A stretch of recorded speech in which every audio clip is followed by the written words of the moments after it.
చూడు విజయ్, నేను నిన్ను లవ్ చేస్తున్నా. నీరజ, నువ్వు లవ్ చేసింది నన్ను కాదు, నువ్వు కన్ఫ్యూజ్ అవుతున్నావు. నేను ఎవరిని లవ్ చేశానో నాకు తెలీదా? అయినా లవ్ని ఎవరైనా కన్ఫ్యూజ్ అవుతారా చెప్పు. అసలు విజయ్ని ఎప్పుడు లవ్ చేసావు? ఫస్ట్ టైం చూసిన రోజే లవ్ లో పడిపోయా. ఆ రోజు మా ఇంటికి వచ్చారు కదా, ఆ రోజు నుంచే విజయ్ని లవ్ చేస్తున్నా. ఆ రోజు ప్రవీణ్ నిన్ను టెంపుల్లో చూశాడు కదా, ఆ రోజు నుంచే లవ్ చేస్తున్నాడు ప్రవీణ్. హాయ్ చెప్పావంట, వాడిని చూసి ఫుల్ రెస్పాండ్ అయ్యావంట, అప్పటి నుంచే వాడు నిన్ను లవ్ చేస్తున్నాడు. ఆ దేవుడు నిన్ను వాడికి పరిచయం చేశాడని వాడి ఫీలింగ్. నువ్వంటే వాడికి ప్రాణం. ప్లీజ్ లవ్ చేయి ప్రవీణ్ని.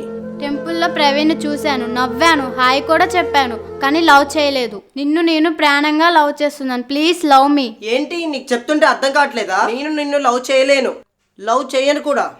ఏంటి నీకు ఒకసారి చెప్తే అర్థం కాదా? నేను నిన్ను తప్ప ఎవరిని లవ్ చేయను. నేను ఎప్పుడో ఫిక్స్ అయిపోయా. ఏంట్రా దీనికి చెప్తే అర్థం కావట్లేదు? నువ్వైనా చెప్పరా నీ లవ్ గురించి. ఏంట్రా ఫ్రెండ్ని మోసం చేస్తావా? ఏంట్రా నువ్వు అనేది?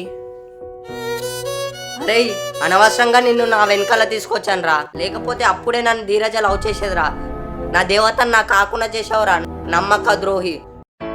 అరే ప్రవీణ్, అరే ప్రవీణ్ ఆగరా. అది కాదురా ప్రవీణ్, చెప్పేది వినరా. నీకు 10 days టైం ఇస్తున్నా. నా లవ్ని యాక్సెప్ట్ చేస్తావా లేదా? లవ్ చేస్తావా లేదా చెప్పు. నీకేమన్నా పిచ్చా? నీకు చెప్తే అర్థం కాదా? నీ వల్ల నా ఫ్రెండ్ దూరం అయిపోయాడు, వాడిని మోసం చేయలేను. నువ్వు నన్ను లవ్ చేయవు కదా, నువ్వు నన్ను లవ్ చేయవు కదా, నువ్వు నన్ను లవ్ చేయవు కదా, లవ్ చేయవు కదా. అబ్బా, ఏయ్ నీకేమన్నా పిచ్చా? ధీరజా, ధీరజా లెగు, ధీరజా.